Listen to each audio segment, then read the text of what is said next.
Seperti biasa kita langsung masuk ke faedah hadis. Faedah yang pertama, adanya keutamaan dan motivasi dalam agama untuk selalu mengerjakan ibadah haji. Bukan hanya sekali. Sekali itu wajibnya, sekali seumur hidup. Tapi selama ada kesempatan dianjurkan untuk mengulang-ulangi terus. Ya. Karena mengulang-ulanginya ini akan terus mengulangi juga faedah yang didapatkan. Saya pernah sebutkan dan saya ingatkan kembali seorang ulama bernama Atha bin Abi Rabah. Ini seorang ulama tabi'in, muridnya Abdullah bin Umar yang tinggal di Mekah. Beliau diberikan Allah umur 100 tahun dan hajinya 70 kali. Artinya 70 tahun selalu haji. Dan sudah menjadi tradisi para ulama salaf dulu, sahabat tabi'in, tabi'in. Sampai hari ini pun orang-orang saleh, para ulama, mereka menjadikan haji itu ajang pertemuan. Jadi mereka jadikan ajang pertemuan tahunan sehingga mereka seperti sedang absen kepada Allah. Kami hadir dalam panggilan haji ini karena ingin mengejar keutamaan seperti hadis yang pernah kita bahas, walaisa lil haji mabrur jazaa'un illa al jannah. Tidak ada balasan haji mabrur yang ikuti syarat dan peraturannya kecuali surga. Berarti dapat tiket VIP ke surga, gitu kan?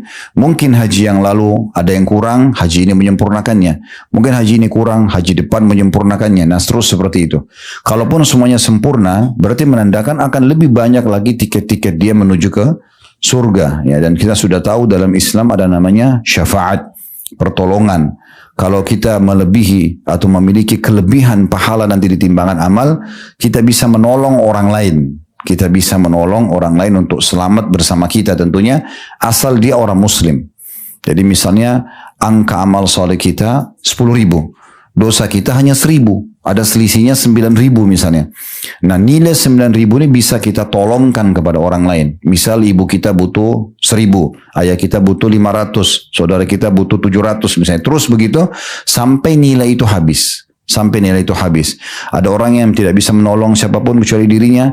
Ada orang yang bisa menolong satu orang. Ada yang bisa menolong 2 orang. Dan kata Nabi Muhammad SAW, ada orang dari umatku yang bisa menolong sebanyak suku Mudar.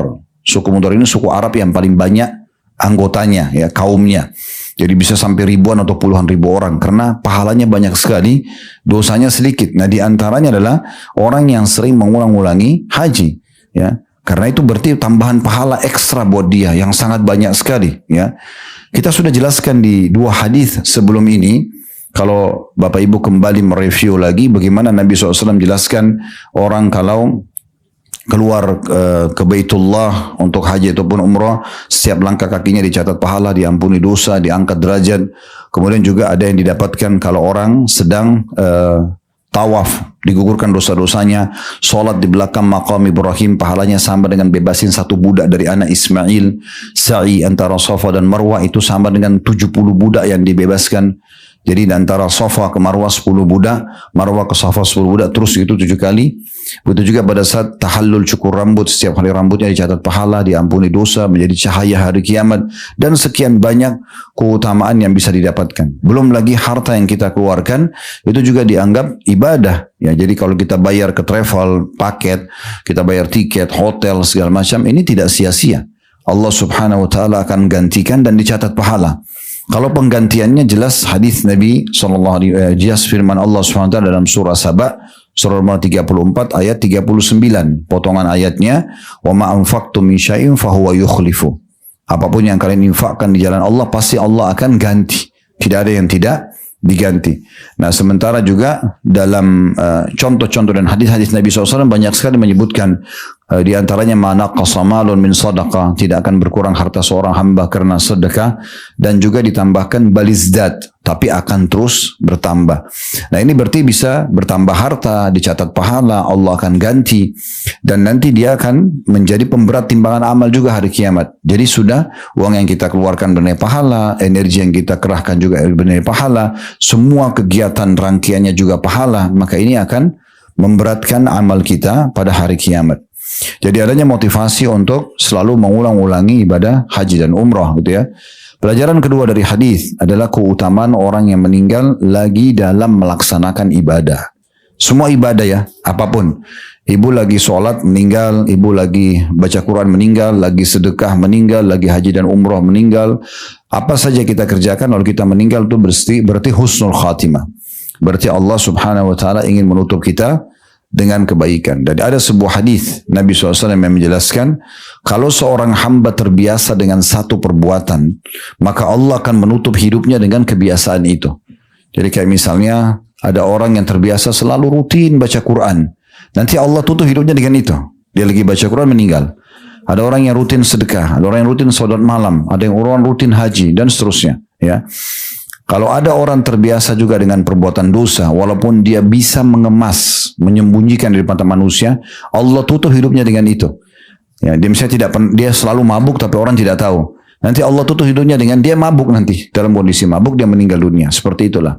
Makanya ulama mengatakan untuk mengetahui orang ini husnul khatimah, baik matinya atau su'ul khatimah, buruk matinya, lihat beberapa hari sebelum dia meninggal. Apa yang dia rutin kerjakan. Itulah ciri khas daripada ya keadaan dia. Dia husnul khatimah atau su'ul khatimah. Kalau dia terbiasa beberapa hari itu adalah amal soleh semua yang dikerjakan, berarti itu kebaikan. Kalau dia melakukan keburukan lalu ditutup sama Allah, berarti itu keburukan. Maka ini tolak ukurnya. Oleh karena itu hadis ini menjelaskan tentang keutamaan bagi secara khusus bagi orang yang meninggal dalam ibadah. Tapi karena kita bahas bab haji, maka keutamaan bagi yang sedang haji. Di sini khilaf di antara ulama, apakah orang yang pergi haji ini baru niat sudah dapat ini, atau memang dia harus melaksanakan dulu, atau memang dianya dalam kondisi ihram saja. Selepas ihram, selesai haji, masih di Mekah meninggal, masuk dapat gak ini? Nah ini kan butuh rincian. Jadi ada pendapat yang mengatakan kalau orang itu hanya pakai ihram, sementara dia pakai ihram, dia sudah niat haji, udah lewatin miqat, sementara itu sampai selesai prosesi hajinya, maka di situ baru dia dapat keutamaan ini. Artinya dia akan dapat pahala haji sampai hari kiamat. Misal hari kiamat 1000 tahun lagi, contoh. 1 tahun 1 kali haji, berarti 1000 kali pahala haji, walaupun dia sudah meninggal. Kan itu. Berarti ini keutamaan yang sangat besar. Ada juga pendapat yang lebih luas daripada itu. Dan saya cenderung dengan ini tentunya. Yaitu siapapun yang niat mau mengerjakan ibadah haji. Misal dia sudah daftar. Kemudian dia meninggal. Subhanallah besok mau berangkat, hari ini meninggal. Tapi dia sudah bayar, dia sudah niat, memang dia sudah persiapkan barangnya di koper, lalu dia meninggal. Nah pendapat kedua mengatakan ini juga dapat. Ya, dan ini Allahu alam yang lebih tepat ya, karena memang di sini sabda Nabi SAW kalau kita lihat ya, barang siapa yang keluar untuk pergi haji, bahasa untuk pergi haji berarti bisa dimaklumi sebelum pelaksanaan ibadah haji, dia baru mau pergi haji lalu dia meninggal. Masuk dalam pendapat yang kedua ini juga adalah orang kalau sudah melaksanakan ibadah haji, misal sudah selesai hari terakhir tasyrik, tapi dia termasuk terdaftar jemaah haji, belum pulang, meninggal di sana, maka semoga saja ini juga masuk di dalamnya, ya, karena masih dianggap dia dalam perjalanan itu, masih dianggap jalan. Jadi mirip misalnya orang pergi ke masjid nih, dia masih hidup, begitu dia pulang sebelum masuk ke rumahnya meninggal, dia kan sekarang kasusnya adalah baru selesai sholat, berarti tetap dianggap itu amal terakhirnya, sehingga dia dianggap tetap meninggal dalam kondisi mengerjakan sholat itu. Nah seperti itulah kurang lebih gambarannya ya. Jadi ini yang dimaksud dengan faedah yang kita bisa ambil yang ketiga dari hadis, yaitu bahwasanya adanya keutamaan bagi orang yang meninggal dalam kondisi beramal saleh. Pelajaran keempat dari hadis, keutamaan juga perintah untuk mengulang-ulangi umrah. Kalau tadi kan yang kedua itu mengulang-ulangi haji ya. Ini umrah, kalau haji setahun sekali, kalau umrah sepanjang tahun. Adanya keutamaan dan motivasi untuk mengulang-ulangi umrah. Dan tidak usah batasi diri. Jangan bilang misalnya, saya kan baru pulang 2 minggu yang lalu, 3 minggu yang lalu, sebulan yang lalu. Itu berlalu, sudah lewat. Sekarang Allah kasih lagi peluang buat kita. Ini sudah pernah kami singgung juga. Kalau misalnya Bapak Ibu sebulan yang lalu pernah umrah, terus tiba-tiba sekarang hatinya tergerak. Lihat cuplikan Masjidil Haram, lihat Ka'bah, ada promosi masuk di grup keluarga tentang panggilan umrah atau travel, ada teman yang cerita dalam majelis ta'limnya kalau kemarin dia baru pulang umrah, kita tergerak untuk pergi. Allah mudahin, sehat badannya, hartanya ada, berangkat saja. Gak usah bilang saya baru bulan lalu, itu bulan lalu sudah dicatat, sekarang ini lagi kesempatannya. Dan tidak usah umrohkan orang lain, umroh buat diri sendiri lagi. Karena kaidahnya dalam ibadah mendahulukan diri dari orang lain. Kalau ibadah, Tidak boleh kita kasih orang lain sementara kita sendiri butuh. Gitu kan?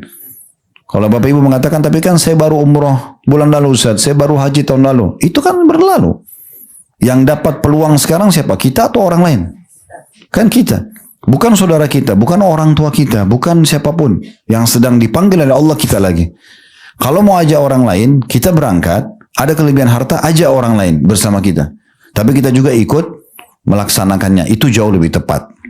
Walaupun pendapat ulama, sebagian ulama mengatakan kalau seandainya ada orang memang ingin masuk ke satu pintu, yaitu bakti pada orang tuanya, itu berbeda.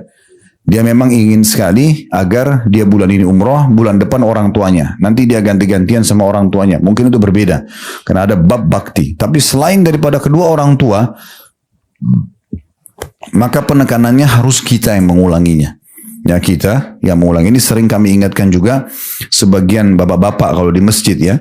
Biasanya mereka itu kalau masuk lihat saf awal sholat, harusnya dia masuk ke saf awal. Kalau ada kosong di sebelahnya baru dia persilahkan orang lain. Tapi yang terjadi di masjid-masjid kita tidak seperti itu. Diiqamakan sholat, saf awal paling besar keutamanya buat laki-laki. Sampai kata Nabi SAW, kalau kalian tahu apa yang dijanjikan oleh Allah di saf awal, lalu kalian tidak mendapatkannya kecuali kalian harus bersaing, maka kalian akan bersaing. Dalam riwayat lain, kalau seandainya manusia mengetahui apa yang disembunyikan atau disiapkan oleh Allah bagi azan dan saf awal, dan kalian tidak bisa mendapatkan kecuali datang dengan merangkak, maka kalian akan merangkak karena besarnya pahalanya. Tapi banyak orang tidak paham ini. Maka dia saling persilakan, silakan Pak, silakan Pak, silakan masuk ke saf awal. Seakan-akan dia mengatakan silakan ambil keutamaan lebih dari saya. Harusnya dia masuk dulu, lebih baru dia silakan orang lain. Jangan dia persilahkan orang lain. Ini kaidah dasar dalam masalah ibadah. Jadi mengajak orang sambil kita juga mengerjakannya. Bukan memberikan orang peluang tapi kita sendiri tidak melakukannya. Ini mirip juga sering saya kasih contoh. Kadang-kadang sederhana contoh ini ya, tapi banyak terjadi gitu. Contoh misalnya kita lagi naik mobil berdua sama teman. Lalu ada orang miskin yang ketuk-ketuk kaca mobil seperti biasalah. Misal anggap kita duduk di sebelah, teman kita lagi setir mobil. Lalu teman kita buka jendela dan memberikan uang kepada orang miskin itu. Umumnya orang menganggap ya sudah teman saya sudah kasih cukup. Ini agak unik ini. Karena seakan-akan dia lihat temannya dicatatkan pahala, bisa menambah derajatnya di surga. Sementara dia tidak. Harusnya kan dia ikut juga. Ini saya juga titip. Gitu kan? Kita juga kasih. Bukan cukup orang lain mengerjakannya. Sama sisi lain. Tidak boleh kita bangga-bangga dengan amal orang lain. Ya. Ibu saya itu dulu rajin sekali baca Quran. Ayah saya itu rajin sekali sholat malam. Itu ibu dan ayahmu. Kamu sendiri bagaimana? Kan gitu. Makanya seorang penyair bahasa Arab menyusun satu kata-kata yang sangat baik. Beliau mengatakan, Laisal fata man yakulu kana abi kaza wa kaza. Bukan seorang yang cerdas yang mengatakan dulu ayahku begini dan begitu. Walakinnal fata man yakuluha anaza. Tapi seorang cerdas itu adalah yang mengatakan ini loh saya. Nah ini amal saya. Begitu. Orang tua kita berbuat, kita juga berbuat. Karena amal mereka buat mereka. Amal kita buat kita. Kan begitu. Nah ini poin-poin penting yang harus difahami berhubungan dengan masalah ibadah itu sendiri. Faedah kelima yang bisa diambil dari hadis adalah umroh juga, pelaksanaan umroh. Kalau orang meninggal sementara dia melakukannya, dan saya sudah bilang tadi kita lebih cenderung pada pendapat kedua, pokoknya dia sudah niat, dia sudah daftar, dia sudah berazam, lalu dia meninggal, ataupun dalam prosesi berihram mati, ataupun setelahnya nanti, dan dia masih dalam prosesi tinggal di sana baru mau pulang, itu semua masuk di dalamnya. Dan ini keutamanya besar sekali, karena mereka akan mendapatkan pahala umroh sampai hari kiamat. Ya, ini besar sekali nih, ya. Artinya kalau 1000 tahun lagi, ya, kiamat, berapa kali peluang umroh itu bisa dilakukan? Maka begitulah pahala umroh yang dia dapatkan, padahal dia sudah meninggal dunia. Ini saking besarnya keutamaan haji dan umroh. Pelajaran selanjutnya yang keenam yang bisa diambil itu adalah keutamaan orang yang berperang di jalan Allah Subhanahu wa taala. Ya ini jihad, ini ada bab sendiri berhubungan dengan masalah bab jihad ya. Jadi insya Allah mungkin setelah haji ini kita akan masuk nanti ada bab khusus bab jihad ya, kitab jihad. Itu langsung setelah haji ini ada kitab jihad. Itu banyak sekali keutamaan hadis yang menyebutkan orang yang berjihad. Tapi intinya kalau ada orang mau pergi berjihad atau pergi berjihad dan kemudian dia meninggal, bukan dibunuh oleh musuh ya. Kalau dibunuh oleh musuh dia mati syahid. Ini orang tidak dibunuh oleh musuh, datang ajalnya sementara dia pergi berjihad, maka juga akan dicatatkan baginya pahala berperang sampai hari kiamat. Berarti 3 jenis ibadah ini adalah ibadah yang sangat besar pahalanya, karena kalau orang meninggal dalam kondisi melaksanakannya, maka secara otomatis akan terus mengalir pahala yang sama. Baik, kita akan masuk ke hadis nomor 22. Ini masih berhubungan juga dengan orang kalau umroh dan haji lalu meninggal. Ya. Ini urutan 1115 dari awal belajar dengan sanad yang sahih, berbunyi dari Ibnu Abbas radhiyallahu anhu, dia berkata, "Baina rajulun waqifun ma'a Rasulillah sallallahu alaihi wasallam bi Arafah, idh waqa'a ar-rahilatihi fa aqsa'athu." فقال رسول الله صلى الله عليه وسلم اكسلوه بماء وسدر وكفنوه بثوبيه ولا تخمروا رأسه ولا تحنطوه فإنه يبعث يوم القيامة ملبيا. Ketika ada seorang laki-laki sedang melakukan wukuf, maksudnya di Arafah lagi haji bersama Rasulullah SAW, tiba-tiba dia jatuh dari hewan tunggangannya, lalu hewan tunggangannya tersebut menginjaknya hingga dia mati. Ya. Orang ini meninggal. Maka Rasulullah SAW bersabda kepada para sahabat, mandikanlah dia dengan air dan daun bidara. Kafani dia dengan kedua kain ihramnya. Jangan menutupi kepala atau jangan menutup kepalanya. Dan jangan membaurnya dengan wangi-wangian. Karena sungguhnya dia akan dibangkitkan pada hari kiamat nanti dalam keadaan bertalbiyah. Ya, hadits ini diriwayatkan oleh Bukhari, Muslim, Ibnu Khuzaimah, dan dalam riwayat yang lain disebutkan. Kita langsung bacakan riwayat yang di bawahnya karena ini semakna ya.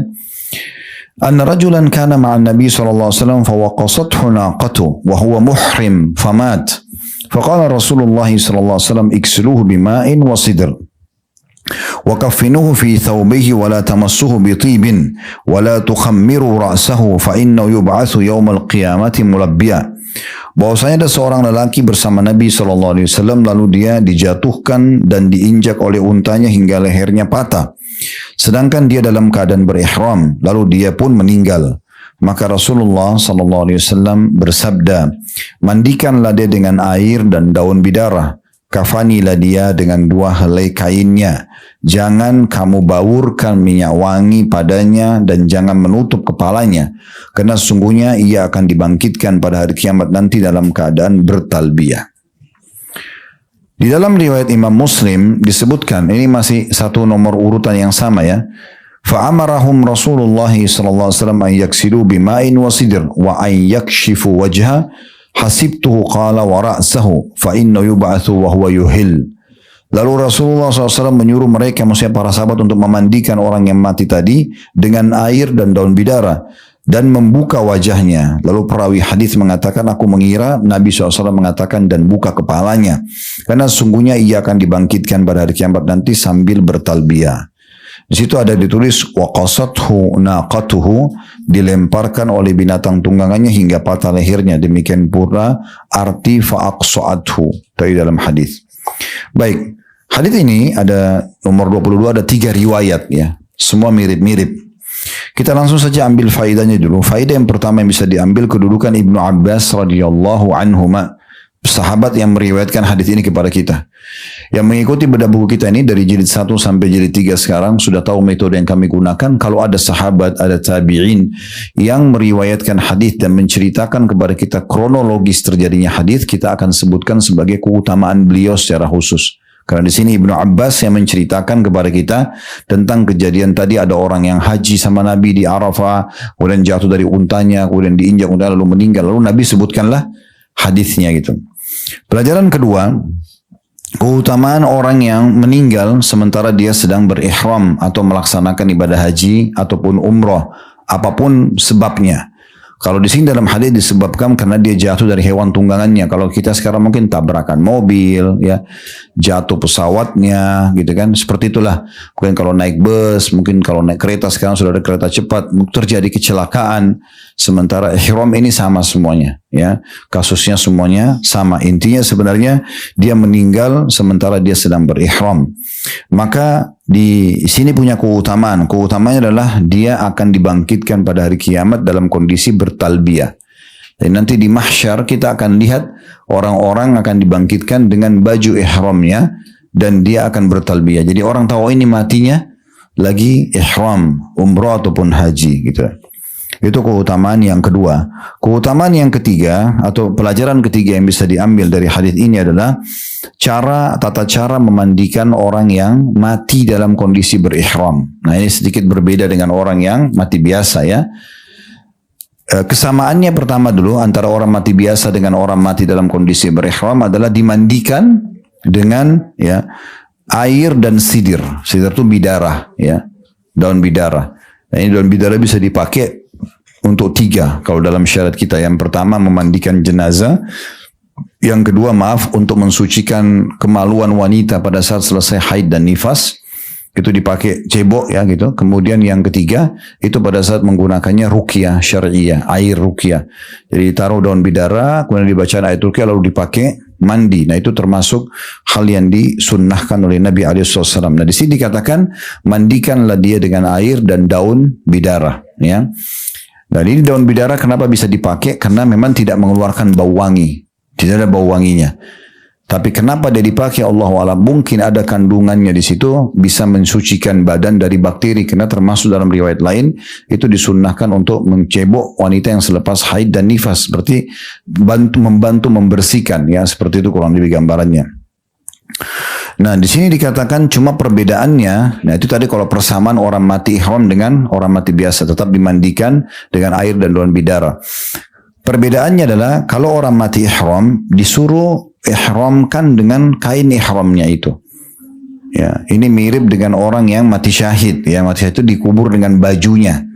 Ya, jadi kalau orang mati di medan perang itu nggak dimandikan lagi, malah mereka langsung saja dikubur dengan bajunya seperti itu. Bahkan dibiarkan lukanya dalam kondisi ada ngeluarin darah tetap dikubur dalam kondisi seperti itu. Kalau orang mati syahid ya, karena nanti dia akan dibangkitkan hari kiamat, darahnya mengeluarkan darah dan lebih wangi dari kasturi. Nanti dijelaskan di kitab jihad itu ya, insya Allah. Tapi di sini orang yang mati dalam kondisi berihram tinggal dipakai ihramnya saja. Ini sering terjadi, hampir setiap tahun terjadi ya.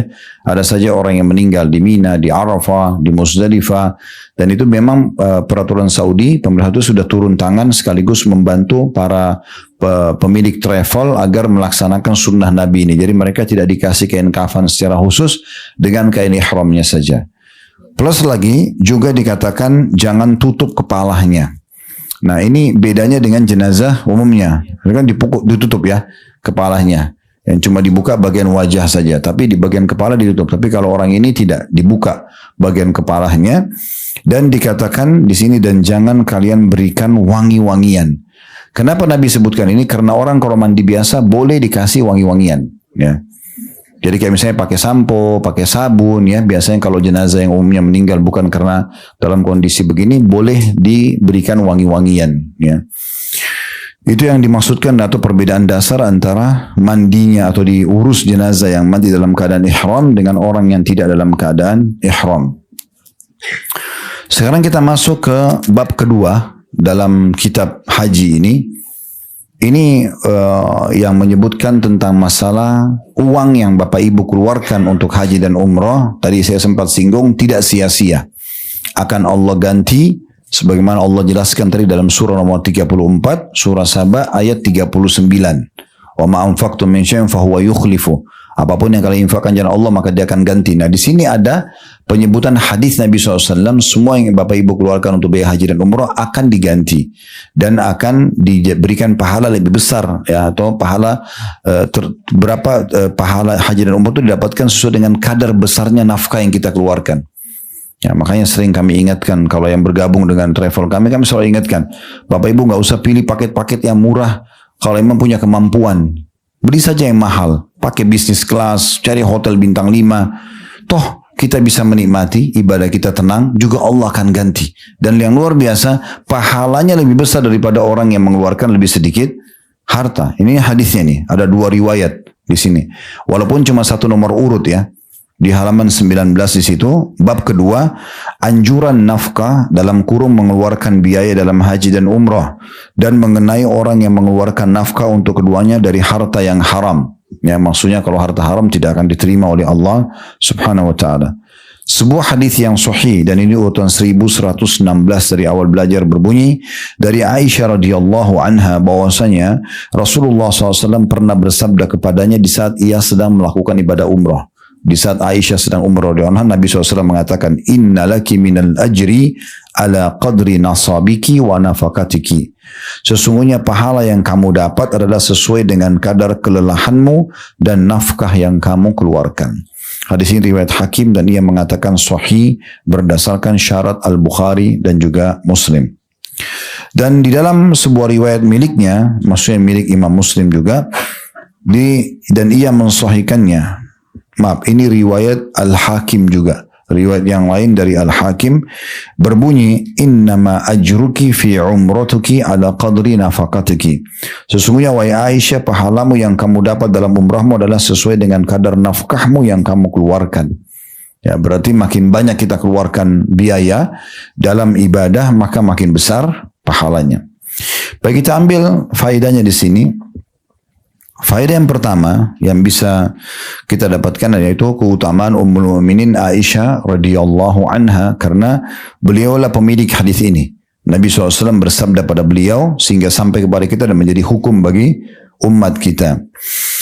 Pelajaran kedua, pentingnya seseorang peduli untuk menyiapkan harta terbaiknya, jumlah maksimal untuk melakukan perjalanan haji dan juga umroh, ya. Dan umumnya memang hampir semua ibadah itu butuh biaya. Dan makin kita siapkan biaya terbaik, maka makin besar pahalanya. Contoh misalnya, Bapak Ibu sholat, tetap ada butuh biaya kan, untuk beli mukenahnya, untuk beli sejadahnya, ya, untuk bayar listrik, untuk bayar air, kan gitu. Makin besar kita keluarkan, misalnya kita bangun masjidnya, orang banyak sholat, kan berhubungan dengan harta, gitu. Begitu juga dengan rumah anak yatim, fasilitas sedekah jariah lah. Belajar ilmu agama itu nggak bisa dengan tidak harta. Kita belajar, ya, keluarkan harta. Mungkin Bapak Ibu datang ke taklim ini tetap ada biaya bensin walaupun kecil. Mungkin ada kelelahan yang atau tenaga dibutuhkan. Mungkin orang-orang yang mengajar itu juga pada saat sekolah dulu butuh biaya dan seterusnya, ya. Mungkin sahibul bait kayak gini mungkin menyiapkan makanan juga buat orang-orang. Ada harta yang dikeluarkan. Dan Imam Syafi'i mengatakan rahimahullah, tidak akan diraih ilmu itu kecuali dengan 6 hal, diantaranya pengorbanan harta. Pengorbanan harta itu sendiri. Memang ada hubungannya pengorbanan harta ini dengan ibadah-ibadah yang kita lakukan. Jadi kita bisa ikutkan ibadah itu dengan pengorbanan. Nah, diantaranya haji dan umrah memang ini butuh biaya, gitu kan? Butuh biaya. Jadi selama Allah berikan kita kesempatan dan harta yang luang, maka nikmati saja, gitu kan? Saya pernah menghadapi satu kasus gitu, ya, ada seseorang yang mampu, masya Allah, ikut sama travel kami. Tapi karena dia lihat di situ kita buatkan 2 paket, karena ada juga yang minta paket yang lebih sederhana dari yang platinumnya, ada yang biasa. Baru mereka masuk di situ, baru mereka itu orang mampu. Tadinya itu kita mudahkan untuk orang-orang yang mungkin belum punya kemampuan di situ, yang penting bisa umroh kami bimbing bersama-sama gitu. Tapi dia ikut ke sana, ternyata hotelnya sedikit agak jauh dibandingkan yang paket yang lebih mahal misalnya. Kemudian juga pakai perlengkapannya mungkin berbeda dengan yang itu. Kemudian baru dia rasakan di tengah jalan baru dia mau pindah paket. Ini nggak bisa, susah, gitu kan? Karena untuk pindah hotel harus dipersiapkan lagi, booking lagi belum tentu, apalagi di masa-masa kredit lagi penuh-penuhnya. Baru dia mau pindah, upgrade ke bisnis kelas, padahal dari awal bisa. Sekarang sudah full, nggak bisa lagi, misalnya contoh, dan seterusnya. Nah, saya tegur, kenapa Bapak nggak dari awal, Pak? Sudah kami ingatkan, ya, sebelum manasik dan pada saat manasik diingatkan. Selama Allah kasih rezeki, lupakan dulu travel yang dipakai. Kita tidak usah lihat, Bapak Ibu sekalian, ini pernah saya sampaikan. Travel apapun yang menyampaikan kepada Bapak Ibu informasi, itu jangan dilihat travelnya, tapi lihat bagaimana Allah memanggil kita melalui informasi itu.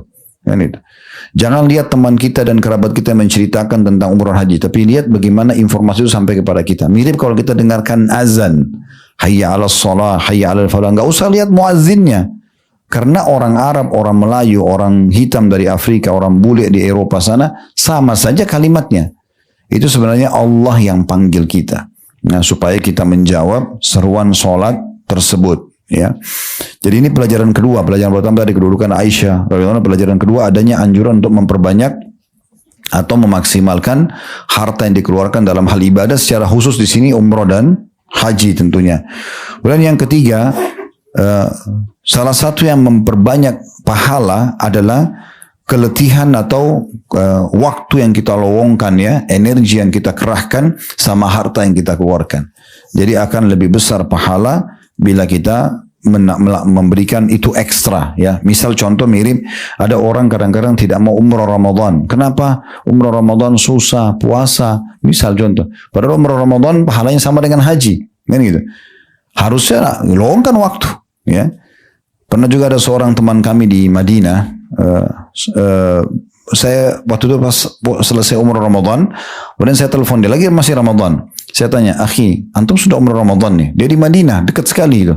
Naik mobil pribadi pun cuma 3-4 jam bisa sampai Mekah, bahkan bisa bolak-balik. Kami dulu tuh masih mahasiswa pernah coba pergi sehari yang sama, umrah pulang lagi ke Madinah hari yang sama. Itu mudah sekali gitu, apalagi sekarang ada kereta cepat dan segala macam. Terus dia bilang sama saya begini, dia bilang, susah apa? Karena Mekah itu penuh. Bahasa Arabnya zahmah ya. Terus saya bercanda sama dia, saya mengatakan, jadi Anda ini mau nunggu, kalau bahasa Indonesianya, mau nunggu Mekah kosong baru umrah? Nggak bakalan. Nggak bakal terjadi, orang semua bersaing untuk mengejar pahalanya. Jadi nggak usah pikir itu gitu kan. Nanti lelah, nanti padat, nanti apalah penuh tempat tawafnya ya. Kami pernah alami umrah dengan umrah akbar 500 lebih jamaah.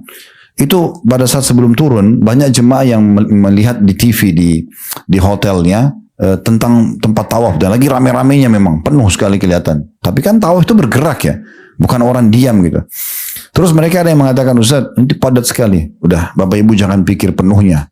Ikut saja jalan, ikhlaskan niat, kita masuk berbaur, nanti Allah mudahkan. Subhanallah, depan mata Allah perlihatkan kami.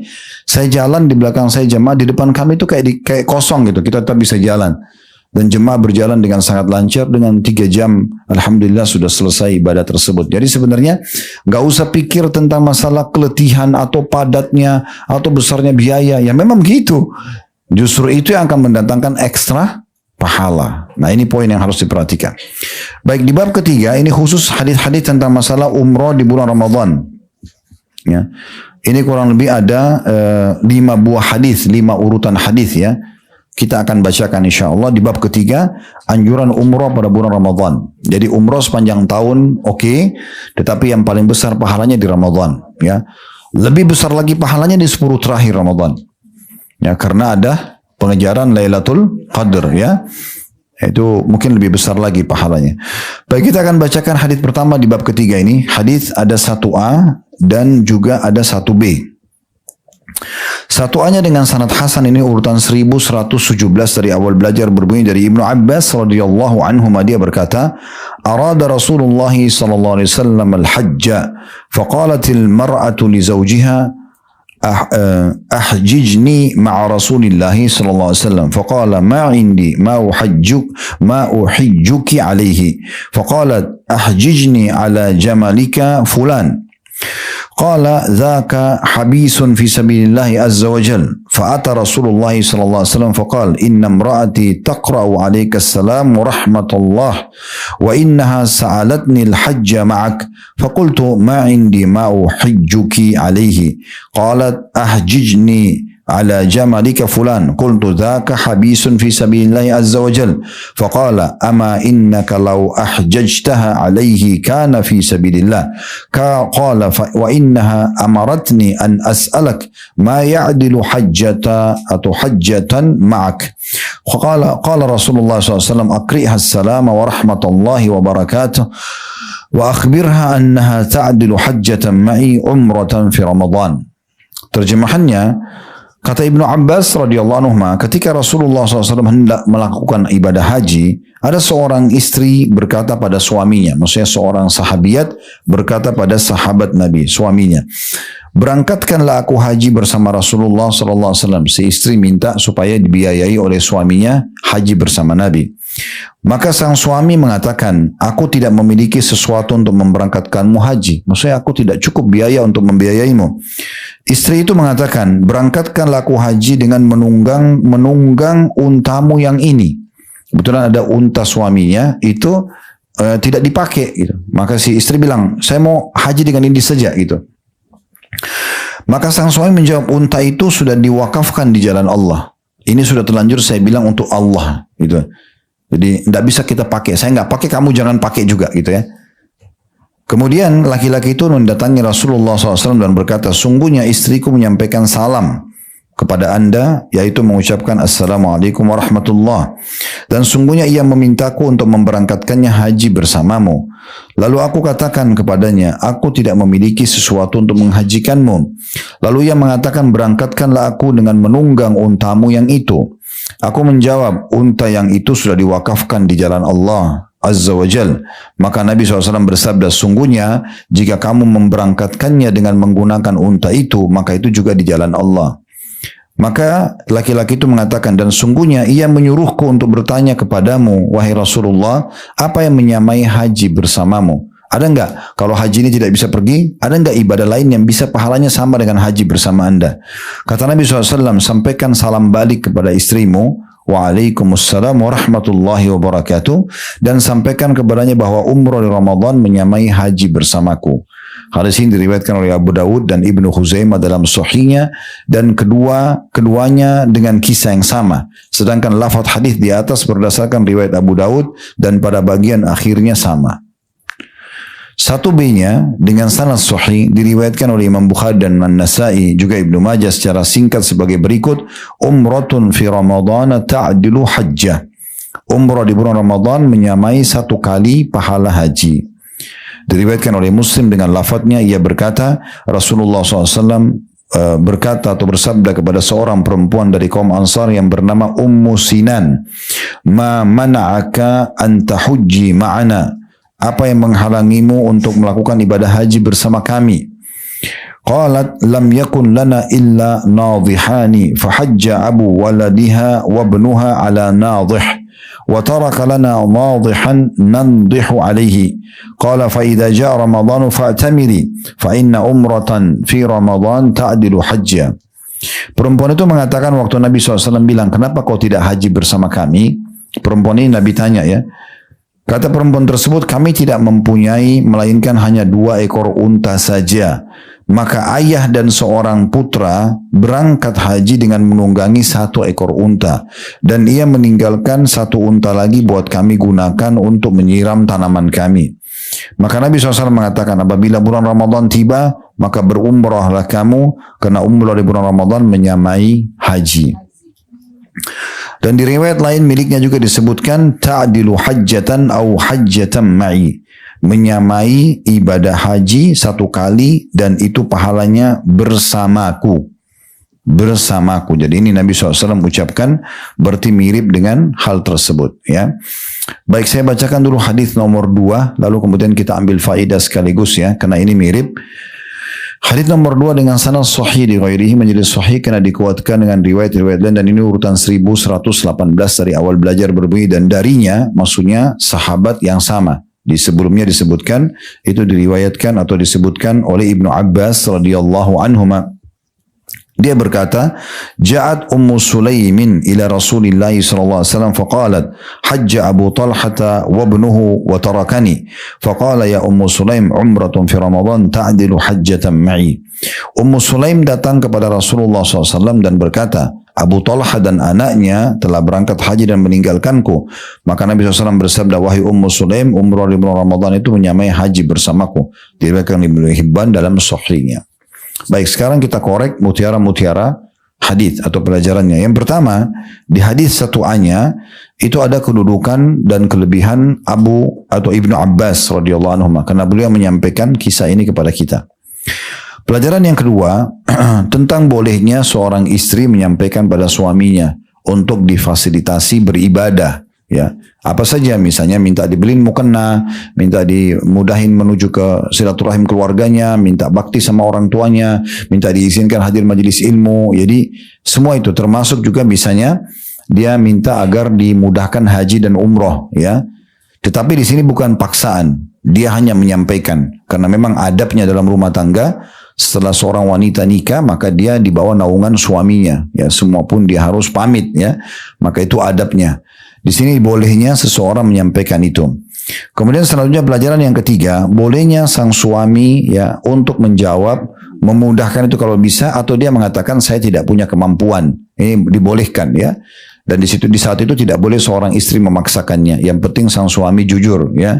Memang dia mengatakan saya belum bisa sekarang, mungkin tahun depan, mungkin bulan depan dan seterusnya. Kemudian pelajaran yang keempat, bolehnya seseorang mengirim salam pada orang lain. Salam, sampaikan salam saya ya, gitu ya. Nah ini sang istri si laki-laki tadi mengatakan, coba tanya kepada Nabi, bagaimana tentang kasus saya ini? Saya mau haji, minta sama kamu, kamu nggak punya kemampuan. Tapi kamu punya seekor unta, yang unta itu kamu sudah wakafkan jalan Allah. Bisa nggak unta itu dipakai untuk saya pergi haji? Karena yang paling penting transportasinya. Gitu. Maka laki-laki ini datang ke Nabi SAW dan mengatakan, istriku mengirim salam kepada anda ya Rasulullah. Ya. Jadi boleh kita mengucapkan salam tapi mengirimnya. Tapi ini sama saja. Seperti saya kalau kita bilang kirim salam ya. Sebenarnya seperti kita bilang Assalamualaikum warahmatullahi wabarakatuh. Jadi orang yang jawab bisa mengatakan Waalaikumsalam warahmatullahi wabarakatuh. Kalau orang mengatakan si fulan kirim salam, kita bisa bilang Waalaikumsalam warahmatullahi wabarakatuh gitu ya. Walaupun dia tidak ucapkan secara langsung gitu kan. Nah ini termasuk bagian yang dibolehkan dalam agama. Karena di sini perempuan tersebut mengirim salam kepada Nabi SAW dan sunnahnya menjawab itu. Karena Nabi SAW menjawab mengatakan sampaikan salam balik pada istrimu dan begini dan begitu. Ya. Pelajaran yang kelima yang bisa diambil dari hadis ini adalah bahwasanya sesuatu yang diwakafkan di jalan Allah berarti bisa dipakai untuk semua kegiatan di jalan Allah. Nah si suami ini tadi punya 2 ekor unta, ya, satu dia pakai untuk kebutuhan sehari-hari, satu lagi sudah diwakafin. Nah mirip kalau kita sekarang motor, mobil ya, kita wakafin. Nah itu boleh digunakan untuk kegiatan apa saja di jalan Allah. Nggak ada masalah. Selama dia bilang secara umum ya, akadnya dia secara umum, ini saya wakafin karena Allah. Contoh misalnya Umar bin Khattab, Bapak Ibu sekalian pernah membeli seekor unta. Kemudian dia sengaja mengiklankan di Madinah mengatakan ini di jalan Allah. Siapa saja mau pakai untuk kegiatan kebaikan silahkan. Ya. Kalau kita sekarang wakaf ambulans, wakaf mobil buat pesantren, wakaf mobil buat masjid, nah seperti itulah ya. Berarti boleh digunakan untuk semua kegiatan kebaikan ya. Karena si suami tadi bilang, ini sudah saya wakafin jalan Allah. Dia tidak berpikir kalau ya pergi ke haji itu adalah di jalan Allah juga.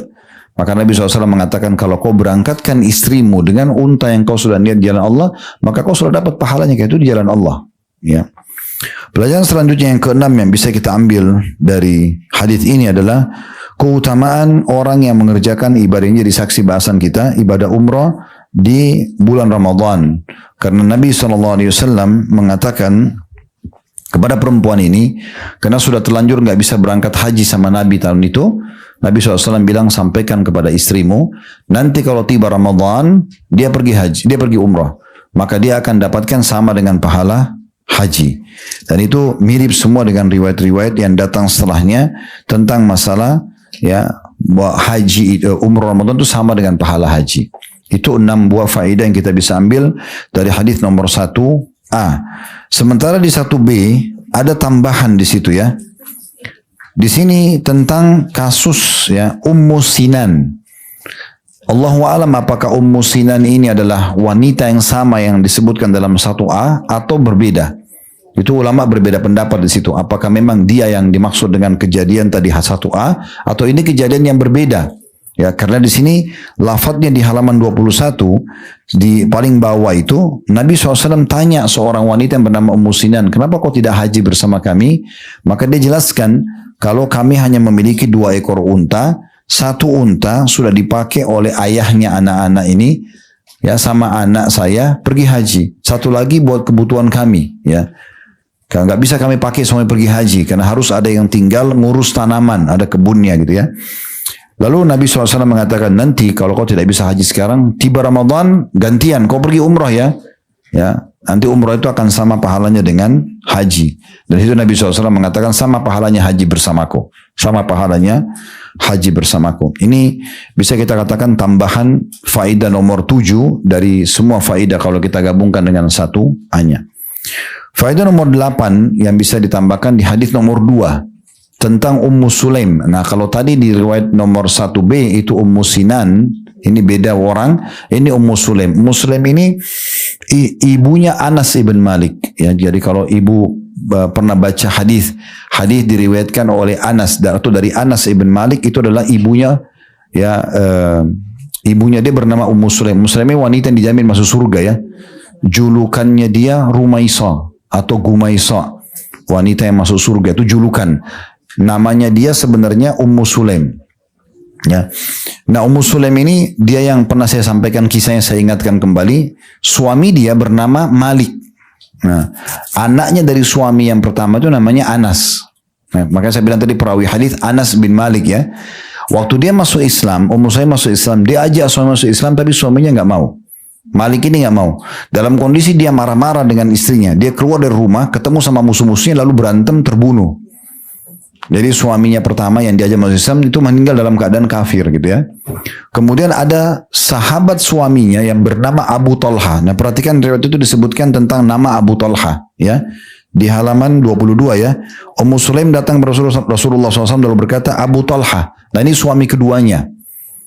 Ya, nah ini teman suami dia yang pertama Malik meninggal dalam keadaan kafir. Nah Abu Talha ini masih kafir, lalu dia datang mengatakan, wahai Ummu Sulaim, saya ingin menikahimu. Kata Ummu Sulaim, tidak ada yang menolak engkau wahai Abu Talha, karena orangnya tampan, kaya, berwibawa, namanya baiklah di Madinah itu. Tapi kamu kafir, saya muslimah. Kalau kau ingin masuk Islam, saya akan jadikan masuk Islammu sebagai maharku. Ya, sampai ulama mengatakan tidak ada mahar yang mengalahkan maharnya Ummu Sulaim. Karena dia tidak mau terima harta.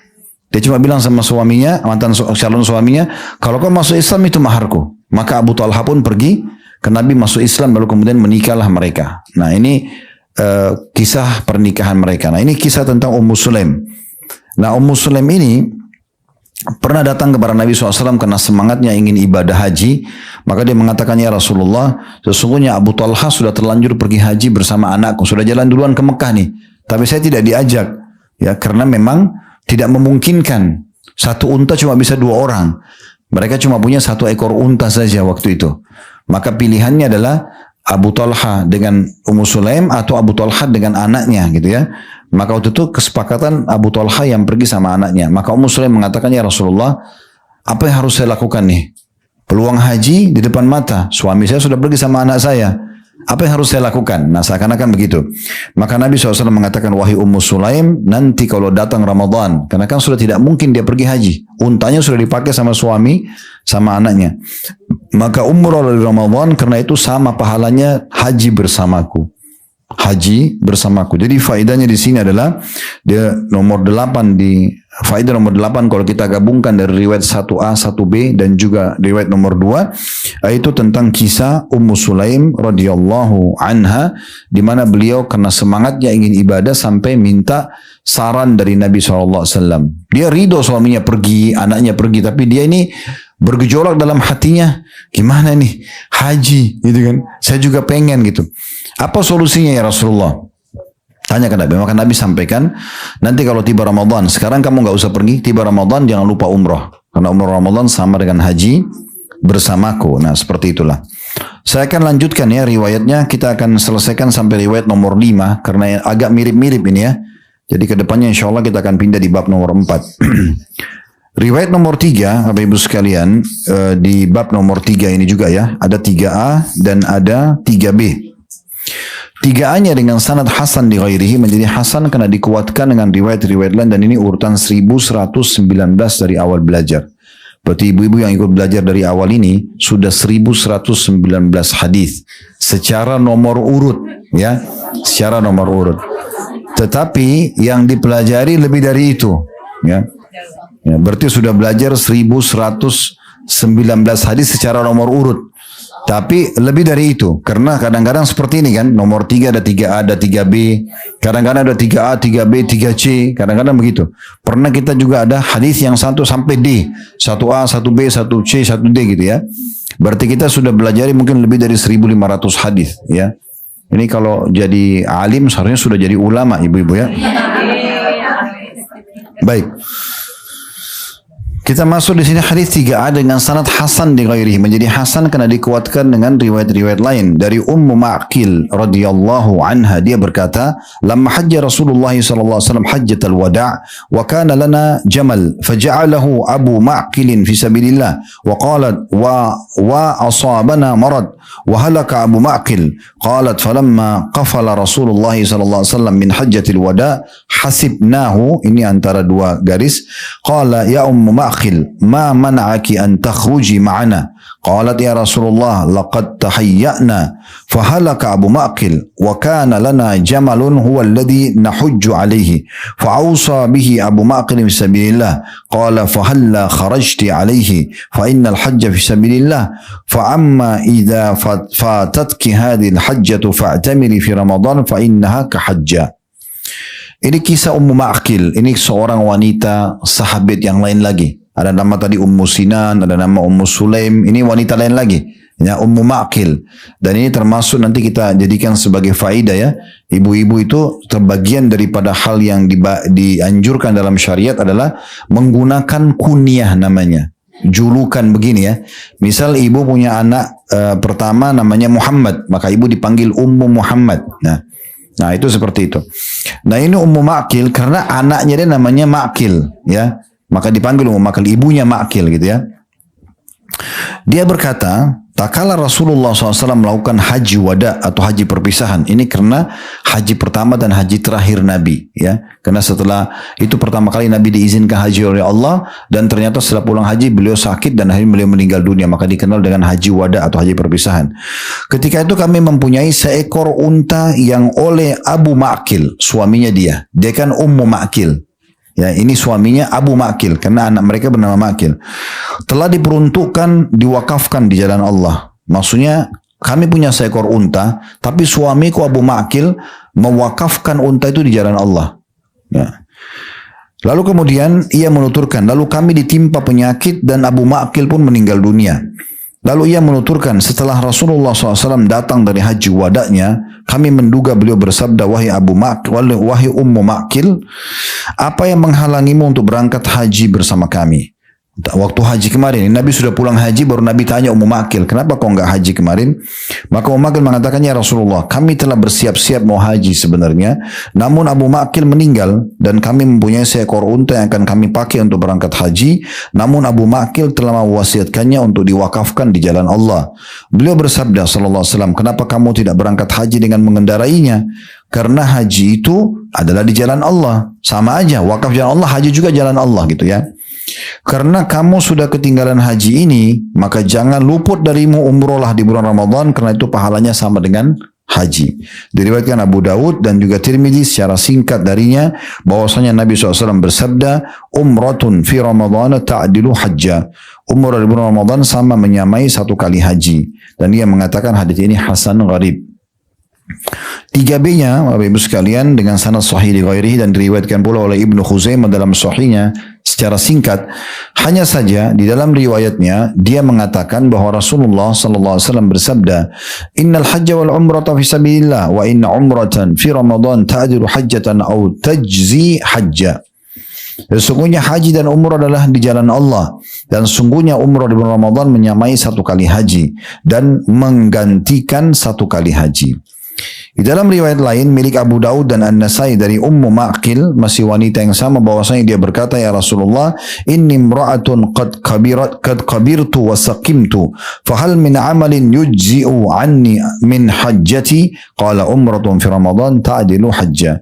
Ya Rasulullah, sungguhnya aku adalah seorang perempuan yang sudah lanjut usia dan sakit.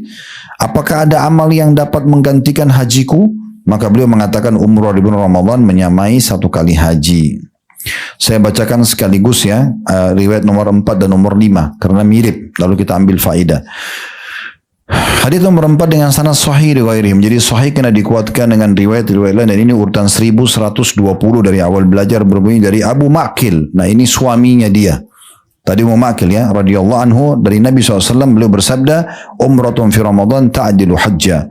Umrah di bulan Ramadan menyamai satu kali haji. Diriwayatkan oleh Ibnu Majah.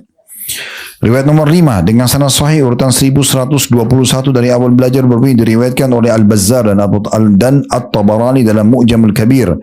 Ia adalah sebuah hadis yang cukup panjang dengan sanad yang jayyid atau baik. Dari Abu Taliq bahwasanya dia berkata kepada Nabi SAW, "Fama ya'dilul hajj ma'ak?" Qala umratun fi Ramadan. Apa yang setara dengan haji bersamamu ya Rasulullah? Kata Nabi SAW, umrah di bulan Ramadan. Al-Mundhiri rahimahullah berkata, Abu Tariq adalah Abu Ma'qil dan demikian pula istrinya Ummu Ma'qil dijuluki Ummu Taliq. Hal ini dijelaskan oleh Ibnu Abdul Bar An-Namari. Ya, jadi sampai sini bahasan kita ya. Baik, kita akan ambil faedah Bapak Ibu sekalian dari hadis nomor 3 dulu. Yang pertama, kedudukan Ummu Ma'qil radhiyallahu anha, karena beliau menceritakan kepada kita tentang kisah ini. Sampai akhirnya Nabi SAW menyampaikan kepada Ummu Ma'qil. Pelajaran yang kedua, bolehnya seseorang mewakafkan sesuatu di jalan Allah. Bahkan itu bagian daripada hal yang baik. Ya. Apakah pakaian, apakah kendaraan, apakah rumah, tanah, diwakafkan di jalan Allah. Itu bagian daripada hal yang baik. Maksudnya untuk digunakan di jalan Allah. Itu insya Allah akan menambah amal baik buat kita ya. Jadi kalau Bapak Ibu punya tanah 5, 6, 10 lokasi, untuk apa dibiarkan? Ya, jadikan 1 atau 2 wakaf gitu ya. Untuk kita bawa pahalanya ke akhirat. Nanti dibangun masjid kah, madrasah kah, apalah. Ya diwakafkan di jalan Allah subhanahu wa ta'ala. Pelajaran yang ketiga, bahwasanya kalau seseorang sudah mewakafkan sesuatu di jalan Allah, maka bisa digunakan oleh pemilik wakafnya selama dia memang digunakan di jalan Allah. Kayak contoh kasus tadi, Abu Ma'qil sudah wakafkan unta di jalan Allah, lalu Ummu Ma'qil tidak mau pakai itu, walaupun untuk haji dia. Karena dia pikir ini untuk jalan Allah, berarti tidak boleh lagi mereka si pemilik wakaf untuk menggunakannya. Tapi si Nabi SAW mengatakan, kalau kau gunakan unta itu pada saat kamu haji, itu juga di jalan Allah. Ya, itu berarti dibolehkan ya. Tapi yang jelas bukan lagi dipakai untuk kebutuhan pribadi, bukan pergi pasar, bukan pergi mana-mana gitu ya. Tapi memang untuk di jalan Allah SWT. Misalnya ada mobil ibu sekeluarga wakafin nih, ini untuk di jalan Allah. Satu waktu kita mau keluar malam hari bagi-bagi makanan, maka boleh saja kita pakai. Tapi jangan dipakai rekreasi keluarga kalau sudah diwakafin itu ya. Jadi tetap harus boleh dipakai tapi hanya untuk di jalan Allah Subhanahu wa taala. Pelajaran yang keempat, bahwasanya bolehnya dari ini dalil-dalil tadi yang kita bacakan ini itu adalah dalil-dalil yang digunakan oleh pendapat yang mengatakan bolehnya wanita haji dan umroh tanpa mahram. Ya, sebentar. Ini khilaf di antara ulama. Ya, pendapat pertama ada yang mengatakan tidak boleh. Karena ada hadis tidak halal bagi wanita yang beriman kepada Allah hari akhir bersafar sehari semalam tanpa mahram gitu kan. Ini pendapat yang mengatakan berarti haji, umrah, semua safar nggak boleh. Harus ada mahramnya. Tapi pendapat kedua yang mengatakan tidak. Ini ada penghususan.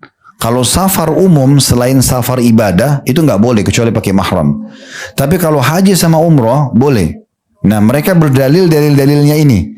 Coba perhatikan dalil-dalil ini. Hampir semuanya wanita. Ummu Sinan, ya, Ummu Sulaim, Ummu Ma'qil. Dan Nabi bilang, kenapa kau tidak haji bersama kami? Nah, waktu Ummu Ma'qil bilang, Abu Ma'qil sudah meninggal. Nabi bilang, kamu kan bisa pakai unta itu untuk pergi haji. Jadi seakan-akan Nabi bilang, kau bisa pergi haji sendiri kok. Kan gitu. Nah, jadi cukup banyak dalil. Kalau khusus haji sama umroh ya, bukan jalan-jalan ke Jepang, jalan-jalan ke Eropa itu enggak ya. Kalau ibadah, maka itu ada pendapat yang mengatakan dibolehkan. Itu pun di saat mereka aman dari fitnah ya. Artinya rame-rame, ada grup perempuan. Kayak kami di travel kami buka itu. Tapi di saat memang ada perempuan yang bersama nanti dia di kamar gitu ya. Kayak misalnya ada seorang ibu daftar, dia sendirian. Kita buka peluang nanti ada ibu lain daftar, kita tawarin. Nanti satu kamar bu ya, ambil double, ambil triple, ambil kuat. Nah itu biasanya begitu. Jadi mereka itu ada teman-temannya sehingga aman dari fitnah. Nah ini sebagian juga diambil pelajaran daripada hadis-hadis ini. Karena hadis ini dijadikan dalil oleh pendapat yang mengatakan bolehnya wanita safar. Kemudian pelajaran yang keempat, ini tadi yang saya bilang ya, bolehnya seorang muslim dan muslimah menggunakan kunyah atau julukan. Dan itu baik ya. Makanya Nabi SAW itu punya julukan Abul Qasim. Julukannya Nabi Abul Qasim ya. Abul Qasim ini karena anak pertama laki-laki Nabi namanya Qasim. Dan sebagian ulama yang menganjurkan kunyah ini mengatakan kalau bapak ibu punya anak laki-laki, maka anak laki-laki yang dipakai namanya. Kalau tidak ada baru anak perempuan. Ya. Jadi kalau selama ada anak laki-laki, dia yang dipakai namanya. Contoh misalnya ibu punya 3 anak, 2 perempuan, yang paling bungsu laki-laki. Misal Aminah sama Hafsah misalnya. Kemudian yang ketiga baru anda namakan Abdullah atau Ali misalnya. Nah tetap kita dipanggil Abu Ummu Abdillah atau Abu Abdillah gitu ya. Jadi kembali kepada nama anak laki-laki. Karena Nabi SAW pakai julukan itu. Abul Qasim. Ya. Nah sama juga di sini Ummu Ma'qil, Abu Ma'qil. Ini karena anak laki-laki mereka pertama.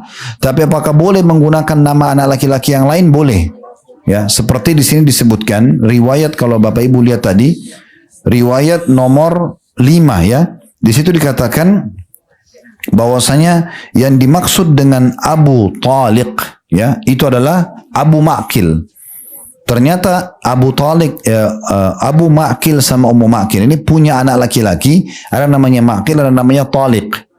Maka sesekali mereka dipanggil Ummu Ma'qil sama Abu Ma'qil, sesekali mereka dipanggil Abu Taliq sama Ummu Taliq.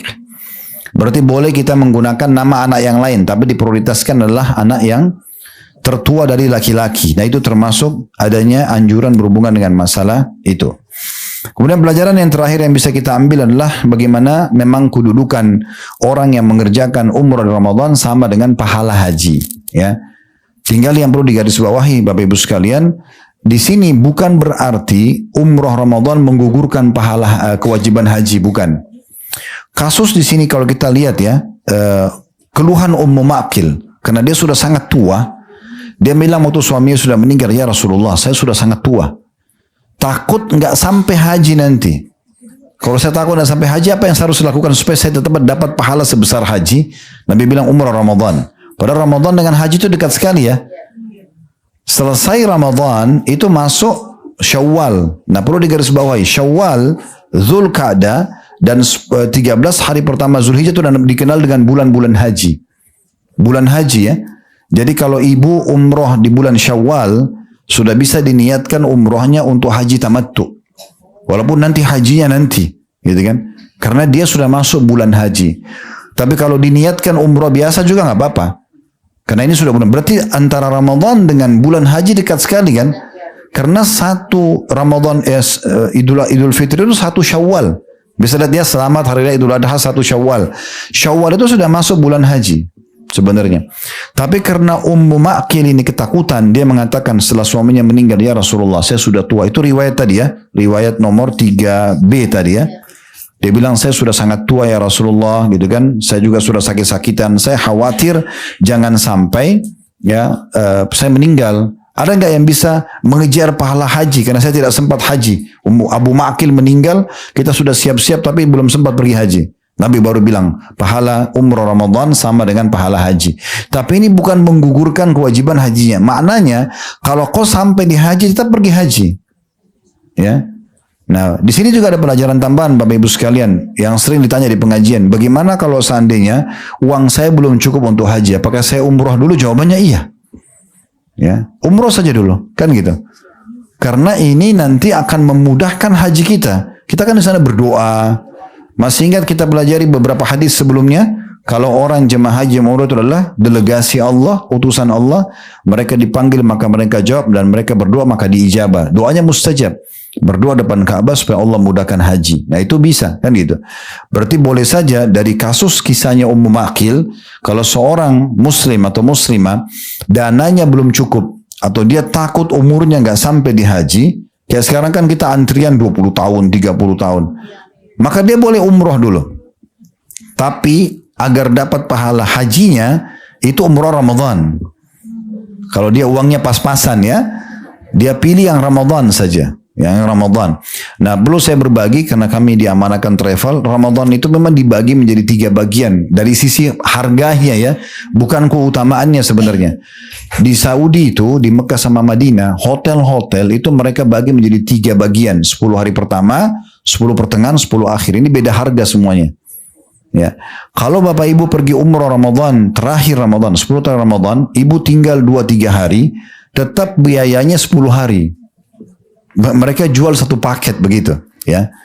Nah biasanya travel itu mengakalin kalau ada jemaahnya cuma mau 2-3 hari sudah pulang karena mau lebaran di Indonesia, maka kamar yang sama karena sudah dibayar untuk 10 hari dipakai oleh jemaah lain lagi yang datang setelahnya. Biasanya ada yang begitu ya. Biasanya ada yang begitu. Tapi kami sarankan selama Allah SWT mudahkan, terutama bisa sama keluarga, habiskan aja 10 terakhir Ramadan di sana ya. Karena itu pahalanya sangat besar. Selain umrohnya, juga kita bisa kejar Lailatul Qadar. Apalagi di sana ada salat tarawih dan salat tahajud lagi ditambah, khusus 10 terakhir Ramadan. Allahu a'lam. Baik, ke depannya insya Allah kita akan lanjutkan bab nomor 4 ya. Anjuran bersikap rendah hati, tidak bermewah-mewahan dan mengenakan pakaian paling sederhana dalam haji sebagai sikap meneladani Nabi atau para Nabi alaihi wassalatu wassalam. Begitu saja, kalau ada benar dari Allah, kalau ada salah dari saya mohon dimaafkan. Subhanakallahumma bihamdika asyhadu an la ilaha illa anta astaghfiruka wa atubu ilaik. Wassalamualaikum warahmatullahi wabarakatuh.